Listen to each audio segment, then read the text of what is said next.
Hey, what's up, everybody? Of course, welcome to another episode of the Victorious Ones podcast, a place where gaming meets comics meets sports, meets movies, as well as inspiration. Of course, I'm your host, King Von Jr. You can follow me on social media, on Instagram, of course, on Twitter/X at 301 King Von Jr. You can follow the show's X page at Victory Pod 1. You can also follow me on Instagram at Mr. King Von Jr. You can follow the show's Instagram page at Victorious Ones Podcast. I'm also the social media producer for the Unpopular Review Wrestling Show for Perfect Plex Talk Radio, hosted by a friend of the program, Mike Knox, from of course on Mondays at 6 p.m. And so it's definitely quite a lot that has transpired within this past week. Of course, this past Monday, of course, this past Monday was Memorial Day. Hope everyone enjoyed the Memorial Day. I hope they take this time to, like I said, to just take a break and relax and spend time with family. And I just want to say thank you very much for those who have given their lives to serve this country. So, just to get the particulars out, get those out the way. And, of course, there's a lot to cover, in tonight's show.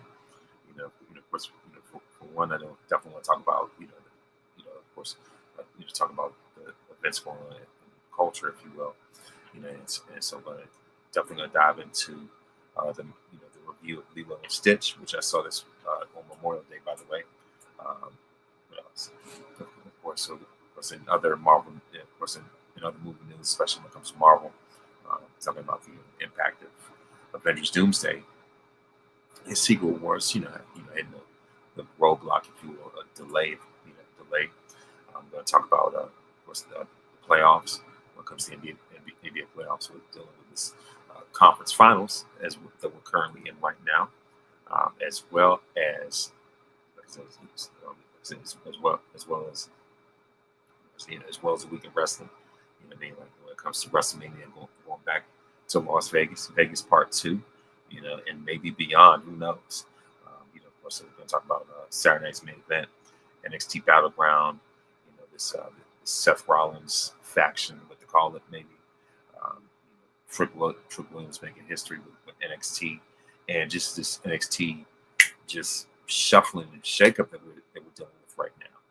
And so much to talk about in so little time. And so for one, kick things off with Lilo and Stitch. I will say that I definitely did enjoy this live action remake of what is now considered officially a Disney classic. That's really what it is now. And it was definitely very anticipated. And so like I said, it was very much exceptional, if you will. And I guess the only drawback was the fact that Ving Rhames did not reprise his role in live action form as Coco Bubbles. Courtney B. Vance did a great job. I think there's a little, sort of edge. It's like a little bit of an edge when it comes to him. I guess they can give him the time, whatever the case is. But fun fact, I found out that Bubbles was actually inspired by this character, Marcellus Wallace from Pulp Fiction. So much so that that the people at Disney were like, you know what, we're such a fan of this character, so much of a fan. Let's just go ahead and create a character based off him, and let's go a step further and get the guy, that played him to do the voice. So that was the backstory behind that. But other than that, like I said, it was great to see the live action, version of how Stitch would turn out, and like I said, it was definitely phenomenal. It's very much the highest grossing live action Disney movies of all time. I think broke the record for box office weekend, summer, one of those records or whatever. It was great to see that it did very well, as expected anyway. So as far as live action, I put this over the live action version. Probably even put this up there with the live action version of The Lion King, above it. So I'm just being honest. but yeah, it's definitely like one of those remakes that that actually hit the nail on the head, and it's the success speaks for itself. So when it comes to the Lilo and Stitch remake, I highly recommend it, and I'll even go back on Disney Plus and watch the original. You know what I mean? So that's how much of a fan I was, how much invested I am of that, and so I want to thank those that are watching my way of X as well as on Facebook. And if you're on YouTube, please make sure to go to youtube.com/at Von Resper Jr. Please make sure to like and subscribe as well, to keep yourself updated. But yeah, so that's as far as that's concerned. Next up, I also want to talk about. I just found out last week that uh, Avengers Doomsday and Secret Wars are both going to be delayed. Of course, according to their respective time frames. So each of those movies were going to make their debut in May of their respective years. Doomsday will come first in 2026, followed by Secret Wars in 2027. So Avengers Doomsday was supposed to come out, let's say like May 1st of 2026, and then Secret Wars will come out in May of 2027. However, there has been a bit of a roadblock. I guess you could say blessing disguise, whatever how you want to see it. Maybe it's best, but Avengers Doomsday has been delayed to December 18th of 2026, and Avengers, of course, Secret Wars is going to be delayed to December 2027. So they're both going to be delayed, going in, so they can be released during the holiday season. So Doomsday is going to come out.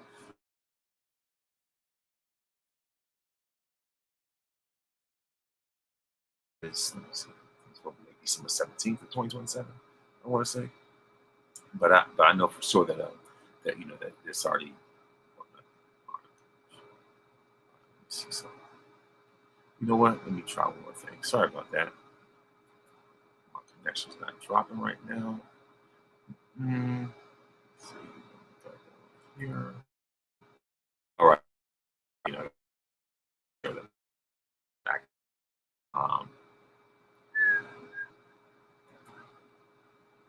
Let's see this one more time. Try this. I want to make sure my connection is not having any issues, because it's showing something on at least on my standpoint. As far as at least I'll go ahead and minimize. Let me see something. Change my resolution if I can. So yeah, so as far as that's concerned, like I said,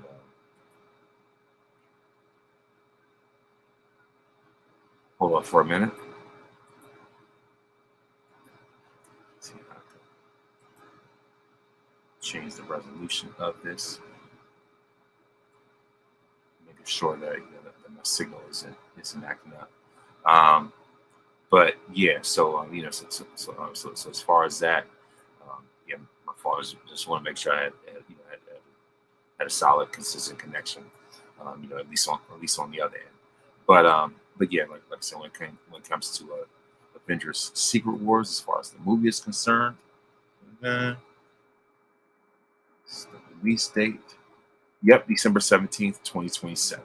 So Doomsday is going to come out December 18th, 2026. Secret Wars, December 17th, 2027. So Doomsday is going to come out exactly 1 week right before Christmas Day. Secret Wars is going to come out 1 week right before Christmas Eve. So it's, it works out both in the end. Both great holiday,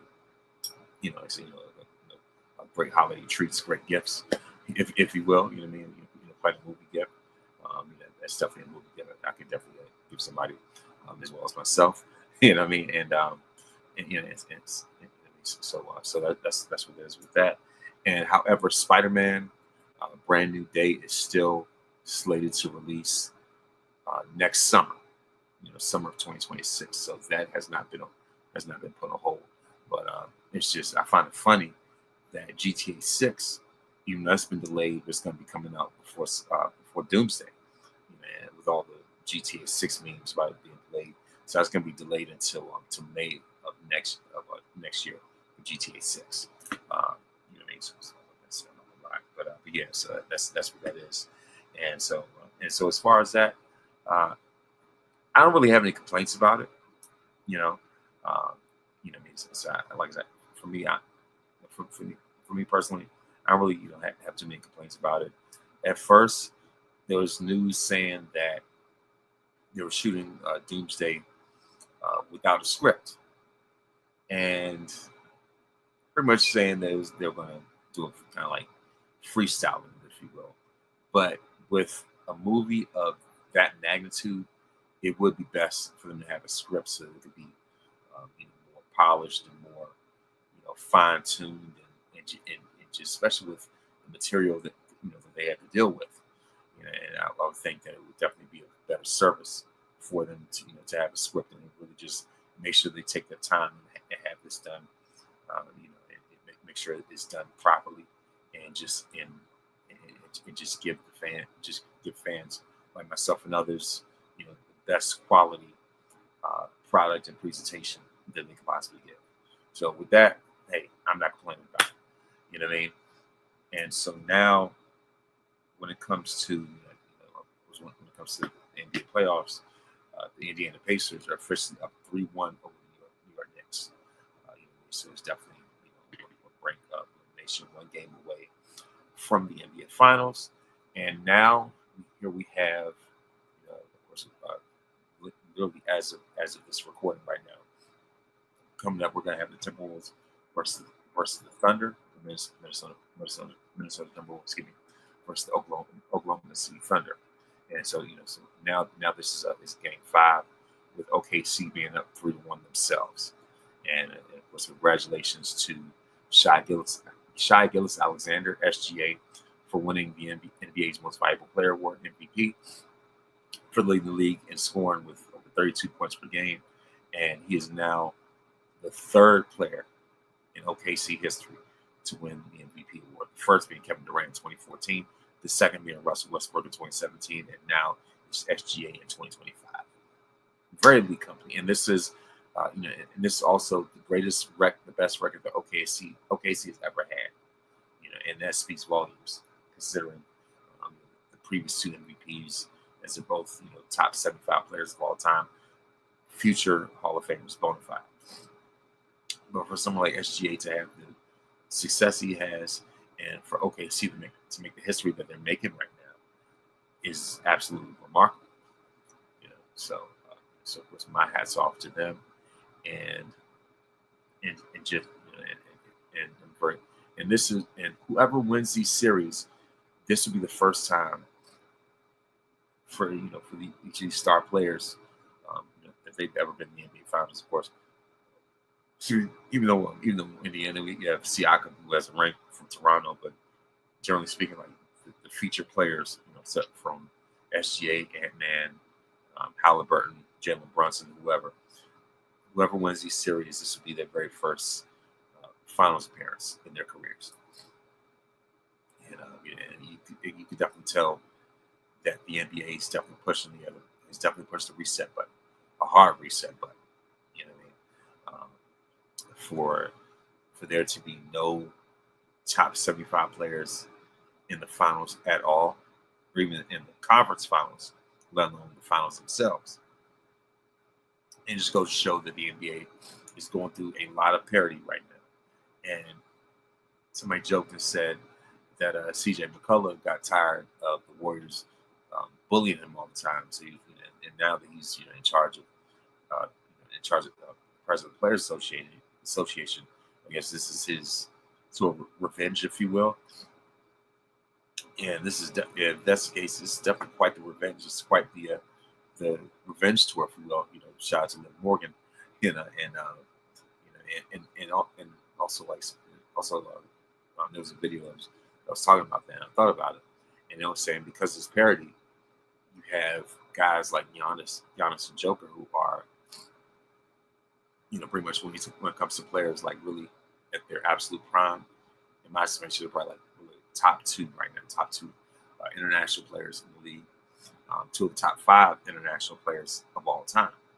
And with this parity that the league is under right now, when the book has been written, when the story is finished, when their careers, at best, they could be walking away with 2 rings. That's just how deep the parity has become now when it comes to the NBA, to the point where there have been 7 different champions ever since the Warriors had their back-to-back with KD. You know what I mean? So that just goes to show it's just a lot of variety. So it looks like the days of dynasties are starting to become sort of like almost like a fading memory, if not afterthought itself. With the direction that the NBA is currently going in at this point. But yeah, so I didn't really want to be long-winded about that and belabor that any further. So another thing I want to talk about also is I almost want to say this for last, but I don't know if I want to get to this point or this way a little bit later. But you know what? Let's just go into WrestleMania. Apparently, is going to make its return to Viva Las Vegas. So at first, it was going to be New Orleans, from April 11th through the 12th of 2026. However, WWE has made a very strong pivot. You know what I mean? Let's just say they gave New Orleans the okie doke. They gave New Orleans the Hakeem Olajuwon pump fake like he did to Dave Robinson, and it just made him leap, made him jump up. It just gave him, like I said, they gave New Orleans that Olajuwon pump fake. Thinking that they had it in the bag, but like, nah, played yourself on that one. Like it's like, hey, what WrestleMania? So so now Las Vegas has intercepted WrestleMania from New Orleans, if you will. It's just like, if anything, WWE just just hit the meanest spin move, pump fake up and under on the city of New Orleans. Thinking that they're going to have, speaking since I got the large one, red and yellow rocket color scheme, if you will, this Iron Man hat. But I guess it was very fitting that I use that example, especially since we got the playoffs coming up. We have the playoffs right now. It's very fitting I use that analogy because that's, like I said, that's exactly what WWE did with New Orleans as it pertains to WrestleMania. Like I said, spin move, pump fakes, up and unders, dream shake, whatever the case is, and just straight fake them out and just had them skating on ice, and just hit them with the okie doke, thinking that they were going to host, WrestleMania, that they were going to have the very first 2-night WrestleMania, because the last 2 times that New Orleans has hosted WrestleMania, it was under the 1-night format, right? From WrestleMania 30, that was still in the era of 1 night. WrestleMania 34, same thing. And so they were looking forward to the very first 2-night Mania. You know what I mean? And so of course TKO was like, psych, congratulations, you played yourself, because now WrestleMania has been snatched right under New Orleans' nose, and WWE and TKO have decided, you know what? Let's go ahead and run this thing back. Let's go ahead and run the table again. You know what I mean? Let's go ahead and put our chips back on the Russian roulette table one more time. Some snake eyes, baby, because so of course WrestleMania apparently is they're definitely rolling the dice and going back to Vegas. you know, and so it's just like they were, as the weekend would say, blinded by the lights, right? Um, and clearly see that that WWE is looking more at the bottom dollar from the success of, at least financial success of WrestleMania 41, and especially when the numbers came out saying that this is the highest grossing event that they've ever had in the company. Not just any event, but not just any event, especially WrestleMania. WrestleMania is always going to be the highest grossing event, but this is the highest grossing, highest grossing WrestleMania, highest grossing event, whatever overall that WWE has ever had. We look at those buy rates, you look at those PLE, numbers and things like that. You look at the receipts. You look at, like I said, look at those box office numbers that ticket sales and everything that WrestleMania 41 drew in Vegas. Look at those numbers, and over the sake of a 2-night weekend, and really just everything else leading up to that as well. Like I see, it's hard to deny those numbers, and so even though it's at the expense of pricing out,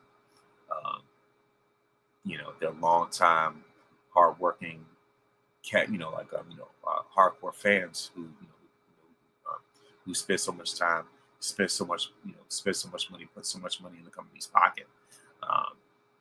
They're loyal and dedicated, and going to not just WrestleMania, but just WWE events on a regular basis. Right now, it's gotten to the point in this era of TKO, fans like myself and so many others are starting to get priced out, meaning that they are, that they have they've elevated the price of this to the point where they're going to make it it's pretty much non-affordable for the everyday fan to be able to go to, And I've talked about this before, countless times, right? Ever since I was at Vegas this past month, and it's just how they are, like I said, under this regime, they're making it so that the everyday fan is going to make it unaffordable for the everyday fan. So they're catering more so to the shareholders. They're catering more so to the casual celebrities and all those other type, influencers, whatever. That's what these price tags look like. That's what they're catering to, and and we look at, as we talked about it before, you look at the prices of these tickets from this past Mania. It's astronomical to the point where Randy Orton himself even said those prices are embarrassing. But it's like TKO, is doing like Austin and giving the middle finger to the fans when it comes to the affordability, right? And it's very concerning. It's very alarming, and just the direction that they're going. There's definitely a certain sort of, I guess you could say cause for concern in many different ways. And I've said it, said it jokingly, where I've texted people, DM people, and asked them, if they want to go back, if they want to run back to Vegas for next year's WrestleMania. A lot of people are saying no. And a lot of people that I talk to, long-time fans like myself, who've been to numerous WrestleManias like myself, several of them are podcasters like myself, and I've asked, so what do you think about back-to-back Vegas Manias? Majority of them said, no thanks. I'm gonna sit this one out. I'm good. Especially when you find out that's not going to be in New Orleans anymore. Where I've never been in New Orleans, but from what I've heard, is that everything is, within reach, within, close enough distance where you don't really need a lot of ride shares like Ubers and Lyfts, right? So, so much of this stuff is within close proximity, you know, whether it's, the convention center to the Superdome, or whatever, where WrestleMania will normally be, right? So, so as far as that, at least in comparison to Vegas, when you look at that, you can definitely tell New Orleans would be more affordable. Like I said, just because you won't have to blow as much money on Ubers and Lyfts. You don't have to blow as much money on all these other extra attractions and everything like that.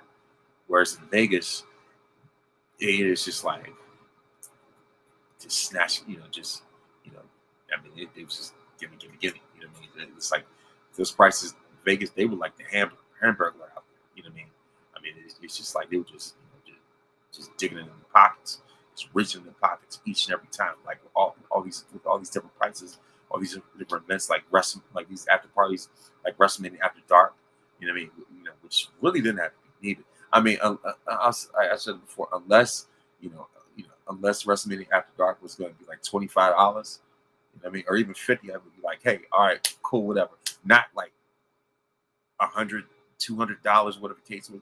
I wouldn't be doing it. Now, like I said, if like I said, when it came to like a WrestleMania after party, like after dark, if it was like $25, 40, hey, cool. You know what I mean? I wouldn't mind. I wouldn't mind.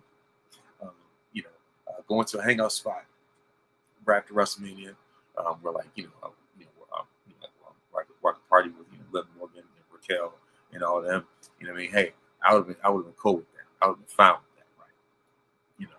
But all these, but like I said, with all these unnecessary activities, of all these others, just stuff, just money grabs. Like I said, WrestleMania After Dark was a big, huge money grab. You look at the prices of the ticket prices for Mania themselves, right? You look at that. You look at how much you're going to be spending at WWE World. Like I said, like that ticket by itself. Along with being in the superstore, getting the merchandise, all that stuff. You round that up. And not just round, but just add it all up. It accumulates, and WWE looks at those numbers. They look at the business standpoint. They look at those things and be like, oh, yeah, you know what? Let's go ahead and catch lightning in the bottle again, and run it back. You know what I mean? And just because they saw those major numbers, never mind the massive inflation when it came to the prices. That inflation did a whole lot.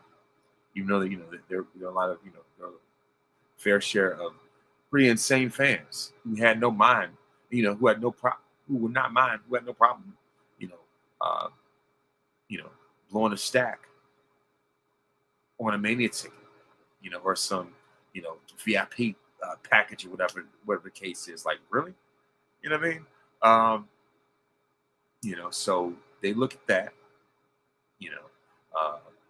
never mind how overpriced those tickets were, for the everyday fan, so like whatever. So they, of course, because of, like I said, because of the shareholders, because of who the answer to, they gear their prices towards that. That's the audience that they cater to. And, I've heard other people say that, WrestleMania, and of course, by the way, a shout out to those wrestling girls. We talked about this as well. Jobber Tears, a few other podcasts, Black Wrestling as well.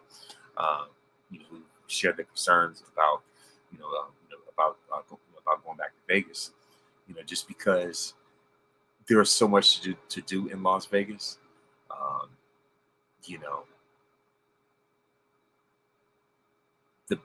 The biggest concern, especially when, like I said, because of these prices I just mentioned, is that they turn WrestleMania more into a business.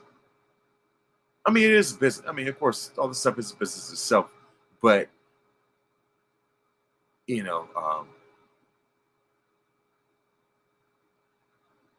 like I said, I don't want to run out of words, but I remember PR from those wrestling girls herself even said, "It's just like WrestleMania doesn't have the same soul that it had before."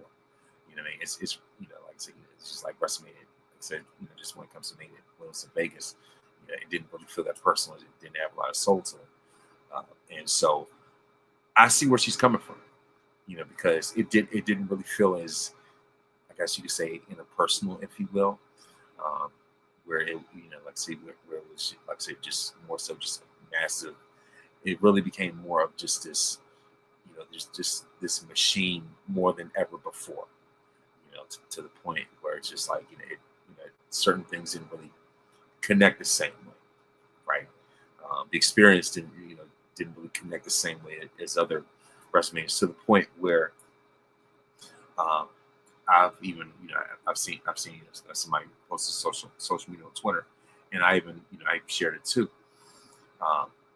Where I've asked people how would they rank these last 4 WrestleManias from 38, 39, 40, and 41, right?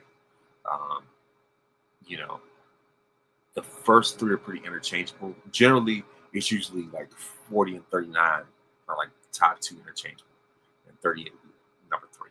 But the common thread is that 41 is always last.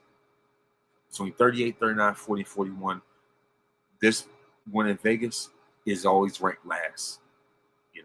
And I think because of how insane the prices were, and how there wasn't as much direction when it came to some of the storylines, if you will, with this whole pivot with The Rock, not being at WrestleMania at all whatsoever, like this whole, with him abandoning the final boss thing, it just left everything else, just to sink, if you will. It really just let that storyline drown it. Really, that's what it was. And just the way he, in his response to it, was, did him no favors either. You know what I mean? So like when you look at that, along with him and Roman not having a one-on-one match again, as the window was closing, if not closed altogether. You know what I mean? So as far as that, to the point where for the longest time, Roman didn't even have an opponent until until they pulled the trigger and inserted him into this Seth Rollins and Punk match, because look at it this way: how can you go from, how does it look for somebody to go from having the with the 4th longest title reign in WWE history one moment to not having a match the next year? Like, how does that look? You know what I mean? So of course Roman had to do something, right? And so and by the way, it was in my estimation, right, the best match of the weekend, certainly the match that carried night 1. So like I said, as far as that, so pretty much like it's hitting a reset in this post bloodline era. It's just like now that saga is done. It's just like Roman's on his own, and it's just like you got to have him involved, have him doing something, right? It's a 10-time main event at WrestleMania. You know what I mean? So it's just like why not throw him in there? Especially for the sake of CM Punk and Seth Rollins having a WrestleMania main event match, or main event, themselves finally, right? So so like all that worked out, whatever. Also with Cena making history, that was a big selling point. And just like outside of those things, it wasn't a whole lot to really offer. Even though I will say that it was way better than WrestleMania 9, but that bar is, the bar for that is in the basement. The bar is not very high when it comes to WrestleMania 9, so they ain't saying much. But when it comes to WrestleMania 41 itself. Like I said, from a business standpoint, it was successful. When it came to morale standpoint among fans, not so much. And I say all that to say that, you know, I mean, look, Vegas, I love the fact that I went to Las Vegas. Don't get me wrong. It was phenomenal. Like I said, just for the sake of, you know, like as a matter of fact, um, just like PR herself even said on an episode of those Wrestling Girls, like for me, oftentimes I use WrestleMania to go to places I had never been before, or places I hadn't been to in a long time. You know, uh, when it came to being in Vegas, that was the first time for me to actually, actually have that experience. When it came to being at WrestleMania, so at least just to check that, check off that box, right? So, there are times where I would use, like a wrestling event like WrestleMania or something, just just to go to a place I had never been before. So at least I got to, I guess, like I said, I checked it off my list, but when it comes to running it back, I'm not really the biggest fan of it. And and it's just like so many people were excited and just geeked up for New Orleans that, and there are people who sat out um, this year's WrestleMania because of how brutal those prices were. Like I said, there's so many people who sat out uh, this year's WrestleMania in hopes of going to New Orleans, because because they believe that New Orleans would be much more affordable compared to Vegas. I mean, like as far as that, so it's just like it wouldn't. So at least financially, it would be more scaled back. But WWE was like, just it's just like like in the words of Piper, just when you think you have all the answers, I change the questions. So just when just when fans in New Orleans thought they had the answer, TKO said, you know what, it's time for us to change the question. It's time for us to, like I said, time for us to call an audible. It's time for us to, just to hit you with the okey doke. Like, nope, snatch that right from under you. You know what I mean? So it's just like, it's just like it's not going to feel the same, with it not being in New Orleans. It's already bad enough that Wale Mania is gone. You know what I mean? So pretty much TKO is, got the Infinity Gauntlet, like Thanos, and snapping away things. And, of course, they took away, like I said, took away New Orleans, especially even after The Rock came out and made that announcement and all this type of stuff. And so it's just like, we've definitely been played. The fans have been played harder than the Prince guitar or Jimi Hendrix guitar, right? And so it's just like, you know what? It's just like, they've been playing in our face when it came to the prices. They're playing in our face again when it comes to taking on New Orleans. And there are even talks of maybe like after Vegas, another venue to think about is going to Saudi Arabia. Like, really? Ain't no way I'm going to WrestleMania in Saudi Arabia. Ain't no way. Not at all. Not at all whatsoever. Like, nah. They at that point, might as well throw the whole thing away at that point. Might as well throw the whole WWE away at that point. Like, nah, you can just not happening. Not happening. Not happening. You can forget about it. Like, yeah, at that point, you just jump the shark right now. So anyway, yeah, like I said, as far as that, that's just there's so much to talk about that. I know that's pretty much taking up a lot of time. But and another thing that I want to get into as well is this whole situation when it comes to Becky Lynch, and of course now she's challenging Lyra Valkyrie. She's in a storyline with her and just elevating her, and I know she's got a lot of heat for her return and the way it happened. You know what I mean? And there's talks, speculation of her playing politics, right? So, even calling her Becky Hogan, right? Things like that. And so it's just like, even if that's not the case, it still does not like the presentation, the way her returns happen, the way it goes down, does not put her in the best light. So she's doing, at least the way she's carrying herself, um,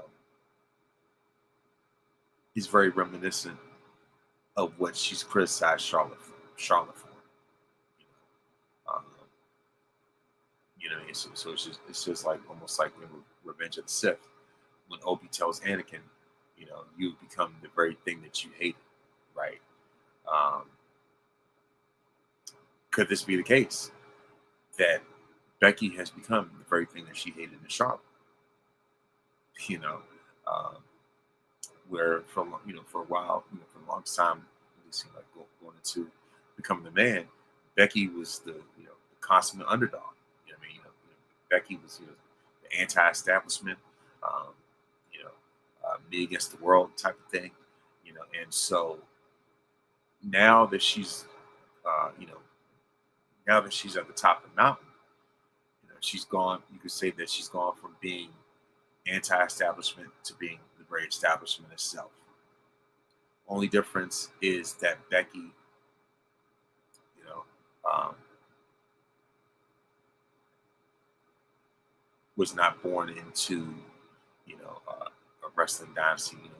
Was not born to a wrestling legend.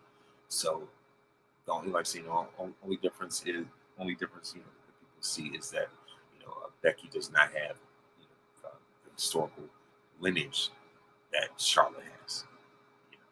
Um, so, like I say, Becky's a bona fide legend herself, but this isn't the first time where she has been shoehorned herself into a program that she didn't need to be. That she didn't really need. Case in point, look at 26 seconds at SummerSlam. Case in point, looks at a 26-second win over Bianca at SummerSlam, which was utterly embarrassing.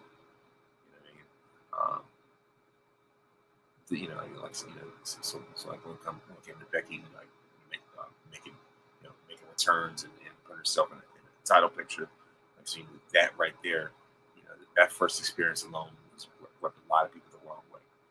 Um, even though Bianca eventually got her revenge, but like I said, just to show that this is Becky's track record at this now. So it's, like now, and like I said, that wasn't the first time. And it's funny how both of these returns like this happened in Vegas. 26 seconds at SummerSlam 2021 in Las Vegas, right? And then she returns, surprisingly, at WrestleMania 41 this year in Vegas, right? Both, both times it involved a championship, right? And so now, she's got this program with Myra instead of someone like Bailey, who's not known for using her clout or backstage power to like make leverage for herself or whatever. Meanwhile, someone like Becky would have no problem doing that. Especially now that she sees her husband Seth in this faction with Paul Heyman, and she's probably looking at it like, oh, that's cool. Let me go and she probably look like oh, that's cool. Let me get myself involved with something cool myself. So like yeah, it's not the first time wrestlers have. That's been going on since the beginning of time. When it comes to wrestlers, using their using their influence and the backstage power for stuff like that. So wouldn't be surprised at all if that was the case with Becky. Meanwhile Bailey put in way more time, has been consistent day in and day out, and then when it comes to the weekend of Mania, she has no match. She has nothing to do. I definitely want to see a feud with Becky and Bailey since the Horsewomen have constantly been feuding with each other back and forth for so long anyway. I mean, so it's about time, that they end up having something themselves together. You know what I mean? So as far as that, um, and so it's just like, I mean, and also what I mean, so, of course, I also want to talk about Saturday night's main event and and not only that, actually, you know what? Um, since I mentioned Seth, I'm going to go into this as well. Especially when it comes to Seth Rollins and this new faction. As a matter of fact, speaking of Saturday night's main event, Bronson Reed, say to Bronson Reed made his return, and he made his return in huge fashion, epic fashion, in a Saturday night's main event. Of course, when he interfered and helped Seth Rollins and Braun Breaker defeat CM Punk and Sami Zayn. I guess I'm jumping the gun when it comes to that, and so let's go into Saturday night's main event and give my review of that.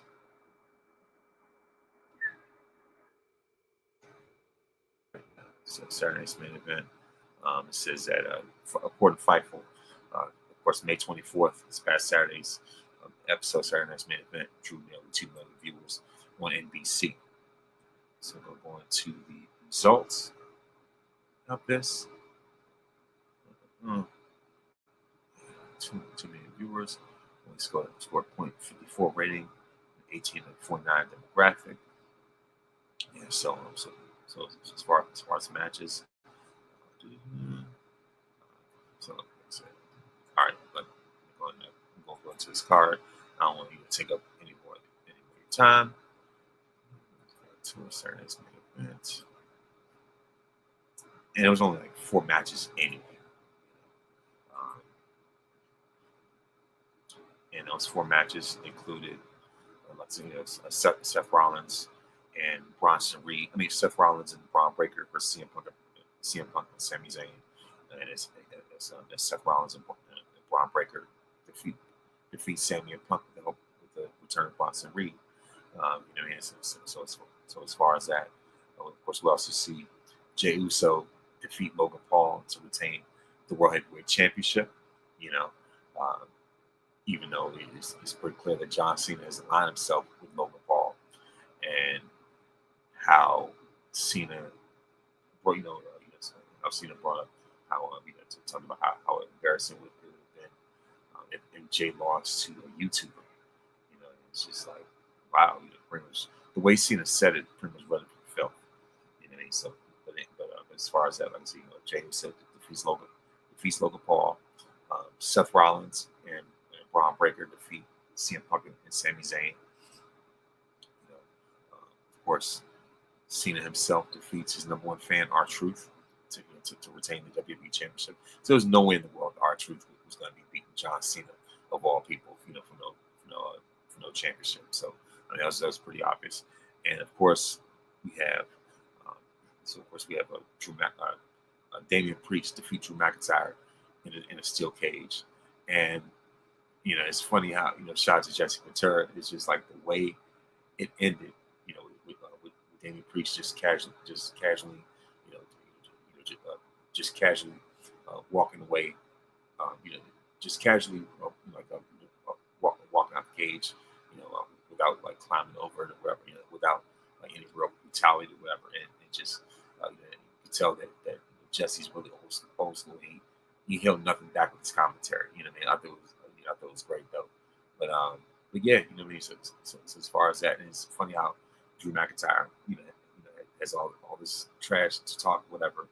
But when it comes to programs like this, he's always usually comes up on the losing end. Whether it was against CM Punk and it ended up being a Hell in a Cell, Punk got the better of him. Whether it was this match with Damian Priest, which I called, that Damian was going to win the rematch, and I guess also with the way that he won as well.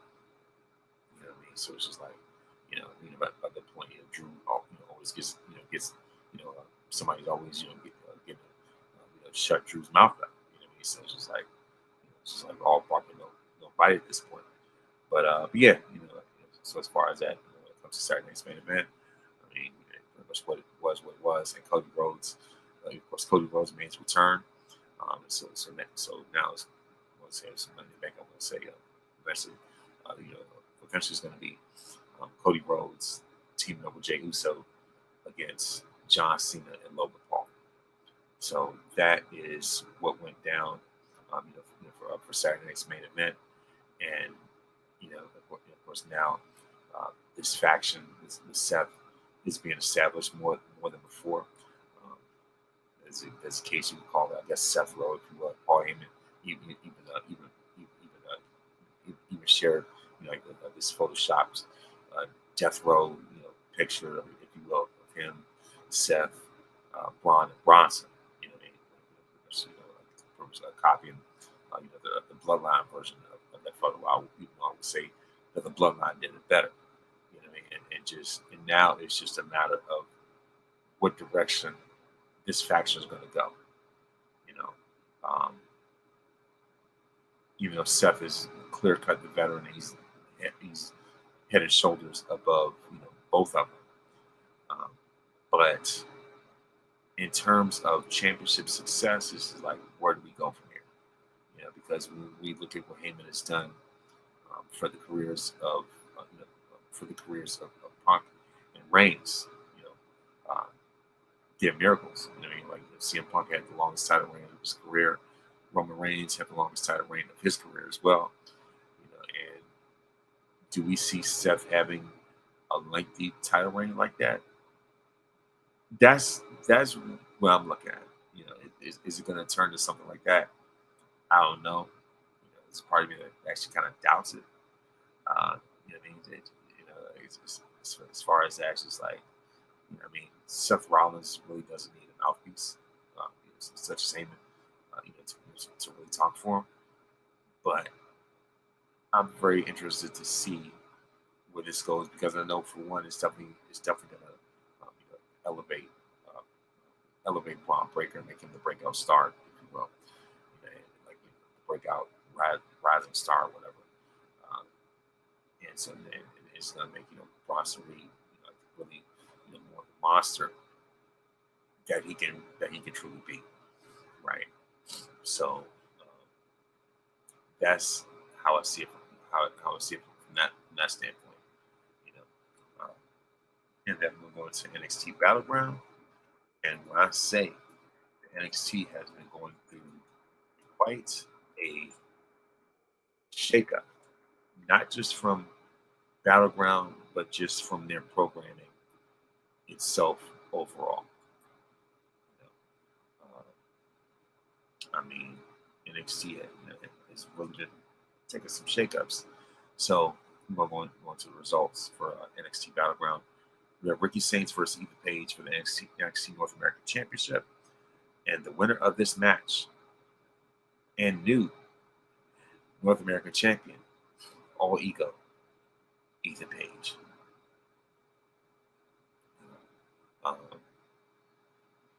Next up, we have Mike Santana versus Tavion Heights. And the winner of this match, Mike Santana. TNA's own Mike Santana. Made his debut for WWE. Went to Tavion Heights. And in the end, Santana ends up winning. Let's talk about it. Next up, the TNA. Of course, let's talk about it. Next up, the TNA World Heavyweight Championship. Trick Williams versus Joe Hendry. So it's like I see, of course, Trick Willie versus who we like to call the average Joe. And the winner of this match and new NXT, not NXT, but new TNA World Heavyweight Champion, Trick Williams. Trick Williams, the knockout artist. Trick Willie Wonka, if you will. So Trick Williams is the new TNA champion.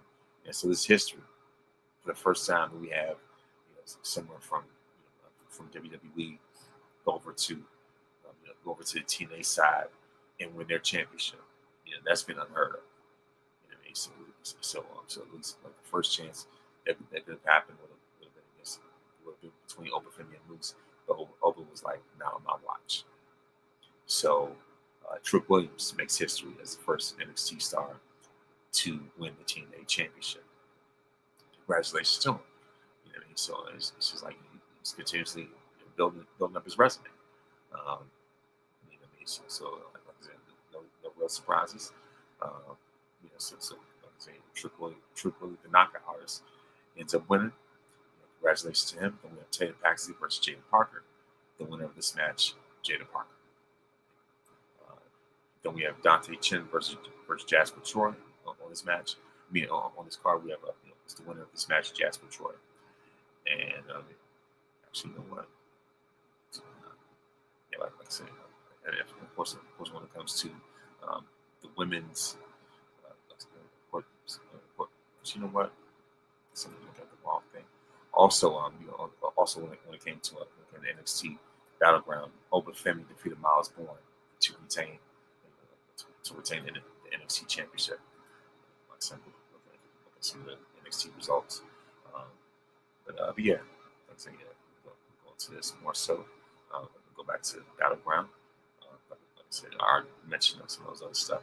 But like I said, when it comes to NXT tag team titles, Hanging Tank and Josh Bridges will be calling in a 6-man tag match.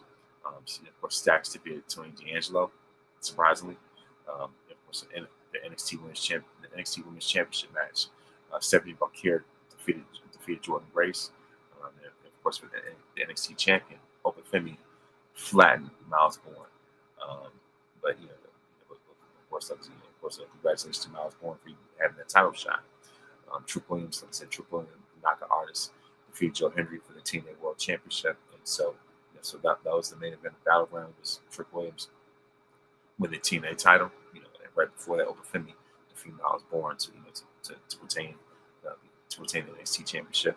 Dr. Mara Stephanie Bakir defeated Jordan Grace. Like I said, Stacks defeated Tony D'Angelo, and Hanging Tank defeated defeated Josh Briggs in the Cullen. And then, like I said, then when it comes to NXT results, let's say Ethan Page, early that night in NXT, defeated Ricky Saints for the title. Like I said, Mike Santana defeated Tavion Heights. So as far as that, let's say Jada Parker defeated Tatum Paxley. And of course, and the biggest surprise of them all was in the main event of last night's NXT, when this was an ultimate swerve. And then I found out why later on. JC Jane, in a massive upset, defeats Stephanie Bakir to become the new NXT Women's Champion. So congratulations to JC Jane. I would say that this is definitely a reward for her tenure, for her hard work, for her dedication, for her time of service in NXT. I mean, and just being consistent. That's really what it was, at least in my estimation. And also a reward for her not being future endeavored as well.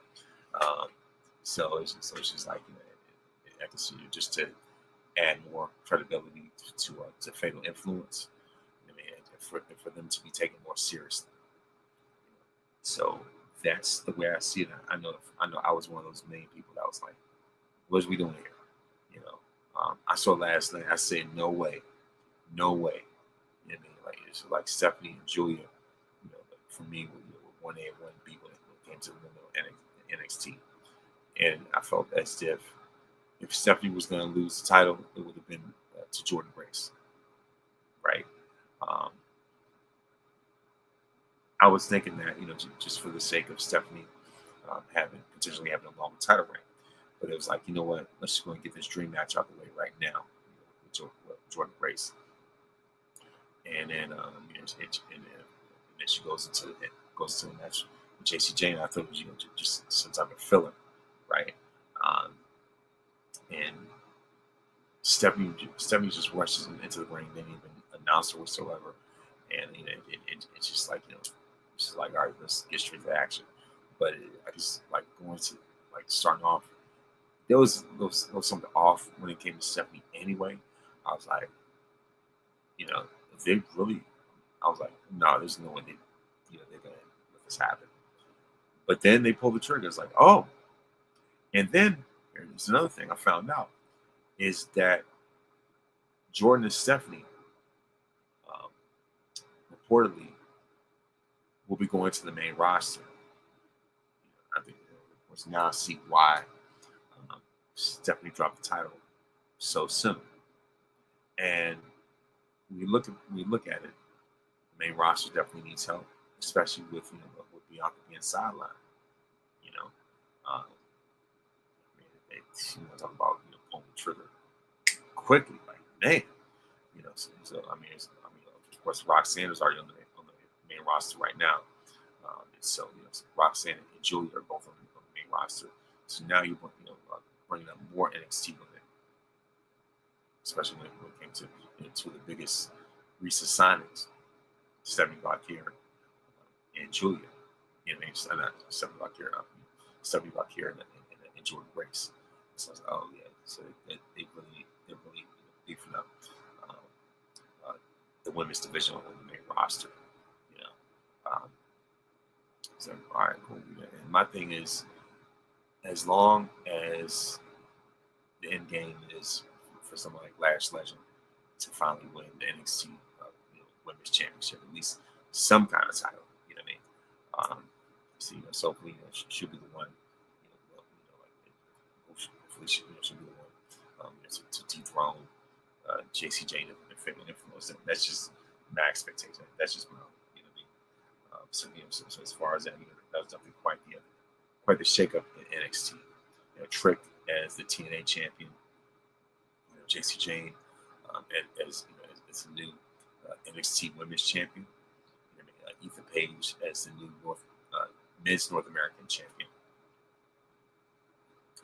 And if anything, business is really picking up. So whoever Shawn Michaels has cooking right now, right, I'm going to see what the final, what the final result's going to be out of all this in the end. But yeah, and so there's an idea that I got from last year, from last week's Job Tears episode. Since they're talking about villains, so talking about sports villains, talking about especially when it came to this Diddler trial, if you will. I don't really talk about a whole lot of it, but Wilkins used an example of that guy being the villain. He talk about sports villains like Brett Favre, if you will, guys that felt untouchable, guys that are heels. And it got me thinking. And they also talked about, they talked about a lot on there. But one of the things that they also talked about were their Mount Rushmore of heels. You know what I mean? And so some great results too. And I'll just throw in my Mount Rushmore of heels. I already talked about heels already on before, but now that I think about it, I would, if I had to narrow it down, I might have said it already. If I had to narrow them down, I'm looking at Piper. I'm looking at Triple H. I'm looking at RKO. And probably looking at Flair.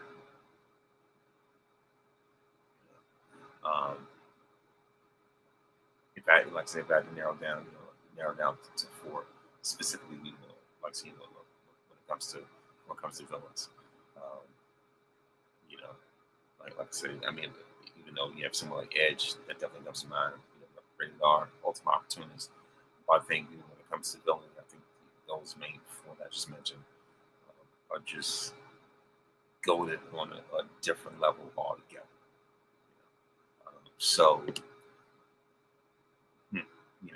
it's just like everything that I just mentioned. That's pretty much it right there. You know what I mean? And so, let me see. So yeah, you know what I mean. So as far as that, um, you know, that's pretty much it when it comes to tonight's episode. And it's just so of course of course sorry I'm sorry um, you know so that's pretty much it. And so now it is time for the birthdays this week. Like the most recent birthdays. As I mentioned, as I mentioned at the end of the last episode, uh, of course, Roman Reigns in the Big 4-0, May 25th, the Tribal Chief Roman Reigns turned 40. On May 26th, the new TNA champion, Trick Williams, turned 31. On the same day, Lenny Kravitz turned 61. On the same day, Pam Grier turned 76. El Boogie Lauren Hill turned 50. May 27th, Eric Bischoff turned 70. Lisa Left Out Lopez will turn 54. Andre 3000 turned 50. May 28th, Seth Rollins turned 39. Music legend, R&B legend Gladys Knight turned 81. On May 29th, Nia Jax turns 41. Of course, the late great Jerry West will turn 87. On May 30th, Jacob Snake Roberts turns 70. May 31st, Montez Ford turns 35. Of course, on the same date, DMC Daryl McDaniels turns 61, and Marilyn Monroe will turn 99. So that's it when it comes to the birthdays. And before I go, I would like to give a word of wisdom. And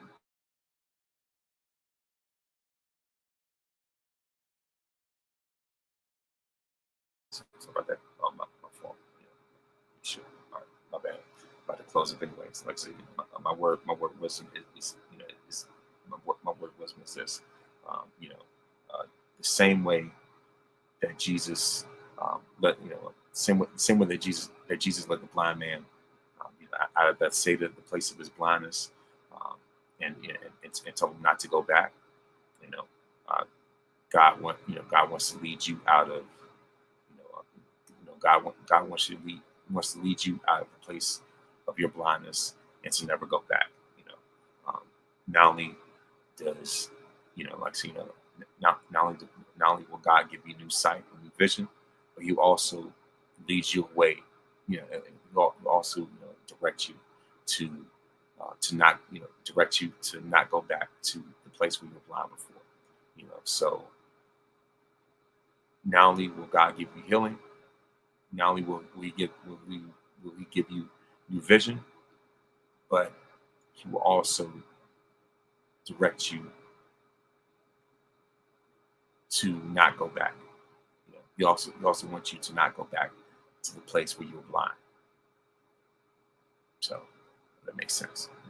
But so thank you very much for watching and listening. Also remember that you're victorious because greater is He that is in you than he that is in the world. When you put God in first place, you don't have to worry about being in last place. Please make sure to listen to this podcast on iTunes, Spotify, Google Podcasts, or anywhere else that you download podcasts. And of course, you can also watch by way of YouTube as well. Thank you very much for listening. Thank you very much for watching. And may this day be the very best day of your life.